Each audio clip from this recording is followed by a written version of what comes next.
Welcome. This is the fourth in my series of videos about the grand solar minimum deception. In part one, we heard that some of the proponents of grand solar minimum would stop at nothing like making up untrue stories about people like myself. The second part, I showed that they use false data or out-of-date data to make their point, when the latest data will actually contradict their claims. The third part, we looked at their claim that solar cycle 25 was not outpacing solar cycle 24 and found that that claim is complete and utter nonsense. This fourth part is about their claim that they can forecast when a grand solar minimum is going to occur. How do we forecast the imminent grand solar minimum? Well, they use two methods. One is a long-term downward trend in the sunspot numbers, which we have had for the last 4 cycles. And we've had 3 examples of these since 1750, approximately 100 years apart. But the thing is that none of them were followed by a grand solar minimum, so this is obviously not a very good indicator.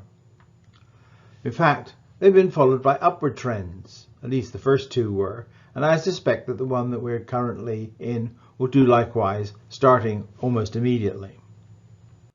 The other question to ask is, was the one example of a grand solar minimum that we have, the Maunder minimum, preceded by a decline in sunspot numbers? Well, the answer is no. If you look back at the mid-1600s, if you look back in the 1600s, the penultimate cycle before the Maunder minimum was low, but the one just prior to the Maunder minimum was quite high.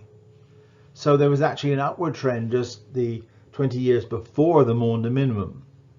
That's one of the mysteries about the Maunder minimum. How do you get into one of them so quickly, and how do you get out of one of them so quickly, given the models of how solar dynamos work? Well, obviously method 1 didn't work, so let's find what method 2 is about.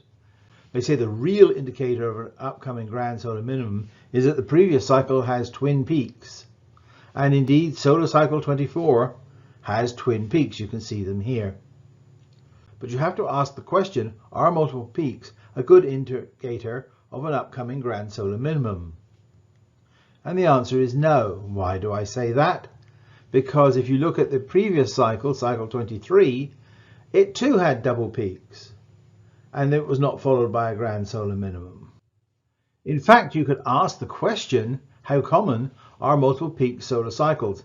Here are the 24 solar cycles that have preceded the current cycle. Of those, only 6 of them had a single peak. That's 25%. 9 had 2 peaks, and 8 had 3 or more peaks. So none of them were followed by a grand solar minimum. So we do have no indicator of a grand solar minimum here. So what can we conclude from all of this?